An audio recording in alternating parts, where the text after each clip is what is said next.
வணக்கம். இந்த இடத்தில் நாம் இறுதி யுத்தம் ஆனந்தபுர சமர் நடந்த காலகட்டத்தில் புலிகளால் கொழும்பில் நடத்த திட்டமிடப்பட்ட கடைசி கமாண்டோ தாக்குதல் பற்றியும் அதே வழி நடத்திய புலிகளின் புலனாய்வுத்துறை தளபதி விநாயகம் அவர்கள் பற்றியும் தான் பார்க்க போறோம். அதாவது இந்த கமாண்டோ தாக்குதலின் நோக்கமும் இலக்குகளும் என்னவாக இருந்தது, இந்த தாக்குதலுக்கு கமாண்டோகளை வழி அனுப்பி வைக்கும் போது பிரிகேடியர் பொட்டமான் அவர்களிடம் சொன்ன கடைசி வார்த்தைகள், தளபதி விநாயகம் அவர்களின் வாழ்க்கை வரலாறு சுருக்கம் உட்பட பல விஷயங்களை இந்த வீடியோவில் பார்க்க போறோம். சோ இந்த வீடியோ ஸ்கிப் பண்ணாம கட்சி பாருங்க. இந்த வீடியோ லைக் பண்ணுங்க. நம்ம சேனலை நீங்க சப்ஸ்கிரைப் பண்ணலாம், சப்ஸ்கிரைப் பண்ணிருங்க. தளபதி விநாயகம் என்கின்ற சேகர பிள்ளை அவர்கள் 1964 ஆண்டு நவம்பர் மாதம் 10ஆம் தேதி யாழின் வராணி பகுதியில் பிறந்தார். 1983 ஆண்டு மாணவனாக இருந்தபோதே புலிகள் அமைப்பில் ரகசிய உதவியாளராக பணியாற்ற ஆரம்பிக்கிறார். அதன்பின் 1984 ஆண்டு இவர் முழு நேர போராளியாக இயக்கத்தில் சேர்ந்து விடுகிறார். இவருக்கு சோரன்பட்டு, மாசார் மற்றும் பூலப்பளை பகுதியில் வைத்து ராணுவ பயிற்சி வழங்கப்பட்டதாக கூறப்படுகிறது. அதன்பின் தென்மராட்சியின் முதல் பொறுப்பாளராக இருந்த மேஜர் கெடில்ஸ் அவர்களின் கட்டளையின் கீழ் தென்மராட்சி பகுதியில் இயங்க ஆரம்பித்தார். 1987 ஆண்டு பிப்ரவரி 14 அன்று நாவற்குழி ராணுவ முகாம் மீதான தாக்குதலுக்கு தயாராகி கொண்டிருந்த போது ஏற்பட்ட வெடி விபத்தில் கெடில்ஸ் அவர்கள் வீரச்சாவடைகிறார். அதன்பின் பாக்யராஜ், குஞ்சன், பின்பு நரேன், அவருக்கு பின் அப்துல்லா என தென்மராட்சி பொறுப்பாளர்கள் வேகமாக மாறிக்கொண்டிருந்த நிலையிலும் விநாயகம் அவர்கள் தென்மராட்சி பகுதியிலே இயங்கிக் கொண்டிருந்தார். இந்திய அமைதிப்படை காலத்தில் மூத்த தளபதிகள் லெப்டினன்ட் குமரப்பா, லெப்டினன்ட் புலேந்திரன் உட்பட 12 போராளிகள் பலாலியில் வீரச்சாவு அடைந்த போது அந்த 12 பேரில் தென்மராட்சி பொறுப்பாளர் அப்துல்லா அவர்களும் இருந்தார். இதனால் தலைவர் பிரிகேடியர் தமிழ்செல்வன் அவர்களை தென்மராட்சி பொறுப்பாளராக நியமிக்கிறார். இவருக்கு துணை தளபதியாக பாப்பா அவர்களை நியமிக்கிறார். பாப்பா அவர்களின் நேரடி தலைமையின் கீழ் விநாயகம் அவர்கள் தென்மராட்சி பகுதியிலே இயங்க ஆரம்பிக்கிறார். 1990 ஆண்டு இந்திய அமைதிப்படை ஈழத்தை விட்டு சென்ற பின் புலிகள் தங்களது ராணுவ பிரிவில் பல புதிய கட்டமைப்புகளை உருவாக்க ஆரம்பித்தனர். அப்போது விநாயகம் அவர்கள் புலனாய்வுத்துறைக்குள் உள்வாங்கப்படுகிறார். அதன்பின் 1990 முதல் 1993 ஆண்டு வரை இவர் நேரடியாக பிரிகேடியர் பொட்டமான் அவர்களின் அணியில் பணியாற்றியதாக கூறப்படுகிறது. அதன்பின் 1994 ஆண்டு இவர் வவுனியா மாவட்ட புலனாய்வுத்துறை பொறுப்பாளராக நியமிக்கப்பட்டு வவுனியாவுக்கு அனுப்பப்படுகிறார். அங்கிருந்த போது அவருக்கு ஒரு புதிய பணி வழங்கப்படுகிறது. அதாவது காட்டு சண்டைகளில் கைத்தேர்ந்த விநாயகம் அவர்கள் மன்னார், புத்தளம் மற்றும் கொழும்பு பகுதிகளை வேவு பார்த்து தரவுகளை சேகரிக்கும் பணியை தொடங்குகிறார். அதாவது கமாண்டோ போராளிகளை வடக்கில் இருந்து கொழும்புக்கு அழைத்து செல்ல ஒரு பாதுகாப்பான காட்டு பாதையை இவர் உருவாக்குகிறார். அதன்பின் குஞ்சிக்குளம், மரிச்சுக்கட்டி, புத்தளம் காடுகள் ஊடாக ஏராளமான கமாண்டோ போராளிகளை இவர் தன்னுடனே பாதுகாப்பாக கொழும்புக்கு அழைத்து சென்றதாக கூறப்படுகிறது. தெற்கில் குறிப்பாக கொழும்பில் கமாண்டோ தாக்குதல் நடத்த வவுனியா மற்றும் மட்டக்களப்பு ஊடாக தான் போராளிகள், ஆயுதங்கள் தெற்குக்கு நகர்த்தப்படும். எனவே மட்டக்களப்பு அம்பாறை புலனாய்வுத்துறை பொறுப்பாளர் ரமணன் அவர்கள் கிழக்கில் இந்த வேலைகளை சிறப்பாக செய்து முடிப்பார். அதே போல வவுனியாவில் விநாயகம் அவர்கள் அதே பணியை சிறப்பாக செய்து முடிப்பாராம். விநாயகம் த லாஜிஸ்டிக்ஸ் மேன் கொழும்பில் தாக்குதல் நடத்த கமாண்டோ போராளிகளை பாதுகாப்பாக கொழும்புக்கு அழைத்து செல்வது மட்டுமல்லாது அந்த தாக்குதலுக்கு தேவையான பணத்தையும் தாக்குதலுக்கு தேவையான ஆயுதங்களையும் சரியான நேரத்தில் கொழும்பில் கொண்டு சேர்த்து விடுவாராம் விநாயகம் அவர்கள். இதற்காகவே நிறைய தமிழ் மற்றும் இஸ்லாமிய வியாபாரிகளோடு நட்பையும் தொடர்புகளையும் வளர்த்து வைத்திருந்தார் அவர். இந்த வியாபாரிகளின் உதவியோடு யாருக்கும் சந்தேகம் வராதவாறு இந்த வியாபாரிகளின் சரக்கு லாரிகளில் ஆயுதங்களை ஏற்றிவிட்டு கொழும்பில் தாக்குதல் அணியிடம் அதை கொண்டு போய் சேர்ப்பாராம். 1999 ஆண்டு புலிகள் இவரை நேரடியாக கொழும்புக்கே அனுப்பி வைத்தனர். இவருக்கு வழங்கப்பட்ட பணி கட்டுநாயக்கா விமானப்படை தளம் மீதான தாக்குதலுக்கு தரவுகளை சேகரிப்பது.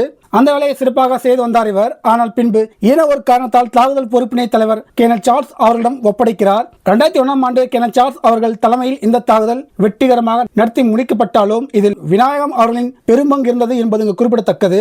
அதாவது நீண்ட நாளாக உழைத்து இந்த தாக்குதலுக்கான களத்தை ஆய்வு செய்து புலிகளுக்கு தாக்குதலுக்கு ஏற்றவாறு அந்த சூழலை உருவாக்கியது மட்டுமல்லாது பின்பு தாக்குதல் தேதி நிர்ணயிக்கப்பட்ட பின் போராளிகளையும் அதற்கான ஆயுதங்களையும் கொழும்பு கொண்டு சேர்த்தவர் விநாயகம் அவர்கள்தான் ஆவார். 2002 ஆண்டு அமைதி பேச்சுவார்த்தையின் போது மீண்டும் வண்டிக்கு அழைக்கப்பட்ட விநாயகம் அவர்கள் புலனாய்வுத்துறையில் ஒரு புதிய பிரிவின் பொறுப்பாளராக நியமிக்கப்பட்டார். இந்த காலகட்டத்தில் தான் ரகசியமாக இவர் போலி பாஸ்போர்ட் பயன்படுத்தி இந்தியாவுக்கும் பின்பு புலிகளின் பேச்சுவார்த்தைகளுடன் பல ஐரோப்பிய நாடுகளுக்கும் சென்றதாக கூறப்படுகிறது. இறுதி யுத்தம் 2006 ஆண்டு இறுதி யுத்தம் ஆரம்பித்த போது இவர் அரிப்பு பகுதிக்கு அனுப்பப்பட்டு கொழும்பு பகுதியில் தாக்குதல் நடத்த பொறுப்புகள் வழங்கப்பட்டிருந்ததாக கூறப்படுகிறது. ஆனால் மன்னார் பகுதியில் போர் உக்கிரமடைய ஆரம்பித்ததும் இவர் அங்கிருந்து வெளியேறி வன்னிக்கு திரும்புகிறார். கடைசி தாக்குதல் 2009 ஆண்டு மார்ச் மாதம் விநாயகம் அவர்கள் தலைமையில் ஒரு பாரிய கமாண்டோ தாக்குதல் கொழும்பில் நடத்த திட்டமிடப்பட்டது. இறுதி யுத்தத்தின் தலைவிதியை மாற்றக்கூடியதாக ஒரு பாரிய கமாண்டோ தாக்குதலுக்காக 33 கமாண்டோகளை கொண்ட ஒரு அணியை தலைவர் தென் இலங்கைக்கு அனுப்புகிறார். ஈழ ஆயுத போராட்டத்தின் கடைசி பெரும் சமராக வர்ணிக்கப்படும் ஆனந்தபுரம் சமர் நடப்பதற்கு சில நாட்களுக்கு முன்பு, அதாவது 2009ஆம் ஆண்டு மார்ச் மாதம் 3வது வாரம் இந்த குறிப்பிட்ட தளபதி தலைமையில் 33 கமாண்டோக்கள் தென்னிலங்கை நோக்கி அனுப்பப்படுகிறார்கள். இதில் இந்த தளபதியின் நெருங்கிய நண்பரும் துணை தளபதியுமான மாஸ்டர் என்ற அடைமொழியை கொண்ட ஒரு தளபதியும், கேர்னல் கிட்டு பிரிங்கி படையணி, லெப்டினன்ட் கேர்னல் குட்டிசிறி மோட்டார் படையணி, கடற்புலி கமாண்டோக்கள், புலனாய்வுத்துறை கமாண்டோக்கள், சிறப்பு கமாண்டோக்கள் ஆகிய பிரிவுகளை சேர்ந்த மிகவும் அனுபவம் வாய்ந்த போராளிகள் இருந்தனர்.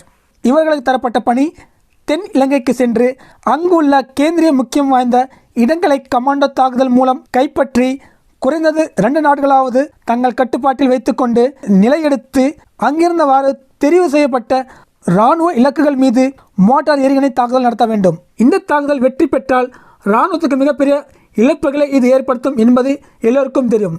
இவர்களை அனுப்பி வைக்கும் பொழுது பிரிகேடியர் பொட்டம்மான் அவர்கள் பின்வருமாறு கூறினாராம்: நீங்கள் தென் இலங்கையில் சென்று தாக்குதல் தொடங்கும் பொழுது புது குடியிருப்பை முழுமையாக எதிரி கைப்பற்றியிருக்கலாம். இன்னும் சில நாட்களில் புலிகள் அழிக்கப்பட்டு விடுவார்கள் என்று அரசாங்கம் அறிவிக்கலாம். பொட்டம்மான் கொல்லப்பட்டு விட்டார் என்றும் கூட தகவல்கள் வரலாம். எது நடந்தாலும் உங்களுக்கு தந்த இலக்கை நீங்கள் நிறைவேற்ற வேண்டும் என்று கூறி வழி அனுப்பி வைத்தாராம். இந்த தாக்குதலுக்கு தேவையான எரிகணை செலுத்திகளும் மோட்டார் எரிகணைகளும் மற்ற கனரக ஆயுதங்களும் 2007ஆம் ஆண்டு இறுதியில் காட்டுப்பகுதிகள் ஊடாக வவுனியாவிற்கு கொண்டு செல்லப்பட்டு அப்பொழுது அரசாங்கத்தில் இருந்த அமைச்சர் ஒருவருக்கு சொந்தமான லாரிகளில் ஏற்றி தென்னிலங்கையில் கொண்டு சென்று இறக்கப்பட்டன. இங்கு அந்த குறிப்பிட்ட அமைச்சர் ஈழ ஆதரவாளரோ அல்லது புலிகள் ஆதரவாளரோ கிடையாது. இவர் புலிகளிடமிருந்து பல கோடி ரூபாய் பணம் பெற்றுதான் இது போன்ற உதவிகளை செய்து வந்ததாக கூறப்படுகிறது. இவ்வாறான நிலையில் இந்த தளபதிக்கு இருந்த ஒரே ஒரு வேலை இந்த 33 கமாண்டோக்களை பத்திரமாக தென் இலங்கைக்கு கொண்டு சென்று பிரிகேடியர் பொட்டம்மான் அவர்கள் பிறப்பித்த உத்தரவுப்படி தாக்குதல்களை நிகழ்த்துவது மட்டும்தான். இந்த தாக்குதலுக்கு சென்ற அந்த தளபதி உட்பட எவரும் உயிருடன் திரும்பி வர முடியாது என்பது சம்பந்தப்பட்ட அனைவருக்கும் தெரியும். இறுதி யுத்தத்தின் தலைவிதியை தீர்மானிக்கக்கூடிய தாக்குதலாக இது கருதப்பட்டாலும் தாக்குதலில் ஏதாவது பிசக்கு நிகழ்ந்தால் வன்னி கலர் நிலவரத்தில் பெரிதளவு மாற்றம் ஏற்படாது என்பதும் அவர்களுக்கு தெரியும். வவுனியாவை கடந்து வனப்பகுதிக்குள் இந்த அணி நிலையெடுத்ததும் இவர்களை குறிப்பிட்ட அந்த மாஸ்டர், அதாவது தனது நண்பர் தலைமையில் மறைந்திருக்குமாறும் தான் கொழும்புக்கு சென்று அவர்களின் பயணத்திற்கான ஏற்பாடுகளை மேற்கொண்டு விட்டு திரும்பி வருவதாக கூறிவிட்டு தளபதி சென்று விடுகிறார். இதற்கிடையில் புளோட் குழு மேற்கொண்ட பதுங்கி தாக்குதலில் ஒன்றில் இந்த அணி சிக்கிக் கொள்கிறது. இதனால் காட்டுப்பகுதியில் தங்க முடியாது என்பதால் வேறு மறைவிடத்திற்கு சிறு குழுக்களாக போராளிகள் பிரிந்து செல்ல வேண்டிய நிலை ஏற்பட்டது. இந்நிலையில் வவுனியாவில் இந்த அணி போராளிகளுக்கு தங்குமிடம் மற்றும் உணவு வசதிகளை ஏற்பாடு செய்து கொடுத்த போராளிக்கு கொழும்புக்கு சென்ற அந்த தளபதி அவர்களிடமிருந்து வணிகர் ஒருவர் ஊடாக ஒரு கூடை ஆப்பில் வந்திருப்பதாக தகவல் வந்தது. இந்த ஆப்பிள் கூடை விவகாரத்தில் புலிகளின் இந்த கமாண்டோ அணி தென் இலங்கை செல்வதற்கான சங்கேத ஏற்பாடுகள் அல்லது தகவல்கள் இருக்கலாம் என்று கருதி தனது மறைவிடத்திலிருந்து வெளியேறிய அந்த போராளி ஆலயம் ஒன்றின் வைத்து அரசு படை புலனாய்வுத்துறையால் மடக்கி பிடிக்கப்பட்டார்.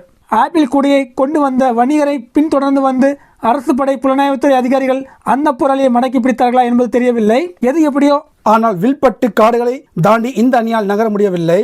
புலிகள் வாழ்வா சாவா என்ற நிலையில் மேற்கொள்ள இருந்த பெரும் நடவடிக்கைக்கு எண்ணுகாடு போடப்பட்டது.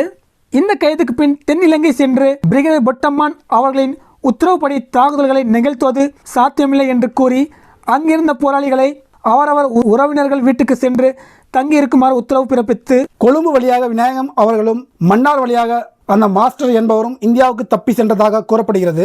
அங்கிருந்த தென்கிழக்கு ஆசிய நாடு ஒன்றினூடாக விநாயகம் அவர்கள் போலி பாஸ்போர்ட் உதவியுடனும் லண்டனில் இருந்த தனது உறவினர் உதவியுடனும் 2009ஆம் ஆண்டு இறுதியில் லண்டன் போய் சேர்கிறார். சில காலம் அங்கே தங்கி இருந்த பின் பிரான்ஸ் நாட்டில் தஞ்சமடைகிறார். அங்கே வாழ்ந்து வந்த இவர் கடந்த 2024ஆம் ஆண்டு ஜூன் மாதம் 4ஆம் தேதி உடல்நலக் குறைவால் இயற்கை எய்தினார். அதற்கு முக்கிய காரணம் 2004ஆம் ஆண்டு வெளிக்கல புலனாய்வுத்துறையின் மாபெரும் தளபதி கேர்னல் சார்ல்ஸ் அவர்களை தலைவர் படைய புலனாய்வுத்துறைக்கு பொறுப்பாளராக நியமிக்கிறார். அதற்கு அடுத்த ஆண்டு, அதாவது 2005ஆம் ஆண்டு வெளிக்கல புலனாய்வுத்துறையின் இன்னொரு மாபெரும் தளபதி மட்டக்களப்பை சேர்ந்த நியூட்டன் அவர்களை கொழும்பில் வைத்து அரசு புலனாய்வுத்துறை கடத்துகிறது. கொழும்பில் வைத்து தளபதி நியூட்டன் அவர்கள் கடத்தல் சம்பவம் பற்றி விரிவாக நாம் ஏற்கனவே ஒரு வீடியோ பார்த்திருக்கிறோம். அந்த வீடியோக்கான லிங்க் டிஸ்கிரிப்ஷனில் இருக்கு. இவ்வாறு புலிகளின் வெளிக்கல புலனாய்வுத்துறை 2 முக்கிய தளபதிகளை இழந்து, அதாவது ஒருவர் கடத்தப்படுகிறார், இன்னொருத்தர் பழைய புலனாய்வுத்துறைக்கு மாற்றப்பட்டு வண்டியிலே இயங்க ஆரம்பிக்கிறார். அதேவேளை இவர்களுக்கு நிகரான இன்னொரு தளபதியும் இருந்தார். அவர்தான் விநாயகம் அவர்கள். அவர் இந்த நியூடன் அவர்கள் உருவாக்கி வைத்திருந்த புலிகளின் பல புலனாய்வுத்துறை நெட்வொர்க்குகளை ஆக்டிவ் செய்ய முயற்சி செய்கிறார். ஆனால் இதில் அவருக்கு பெரிய வெற்றி கிட்டவில்லை. இதனால் நியூடன் அவர்கள் கடத்தப்பட்ட பின் கொழும்பில் புலிகளின் ஒரு பெரிய புலனாய்வுத்துறை நெட்வொர்க் செயலிழந்து விட்டதாக கூறப்படுகிறது. இறுதி யுத்தத்தின் போது கொழும்பில் புலிகளால் முன்பு போல தாக்குதல் நடத்த முடியாமல் போனதற்கும் இது ஒரு முக்கிய காரணம் என்று கூறப்படுகிறது. இந்த வீடியோ உங்களுக்கு பிடிச்சிக்கொண்டு நம்புறேன். இந்த வீடியோ பிடிச்சிருந்தா லைக் பண்ணுங்க. சேனல் இது நீங்கள் சப்ஸ்கிரைப் பண்ணலாம். சப்ஸ்கிரைப் பண்ணிருங்க. நன்றி.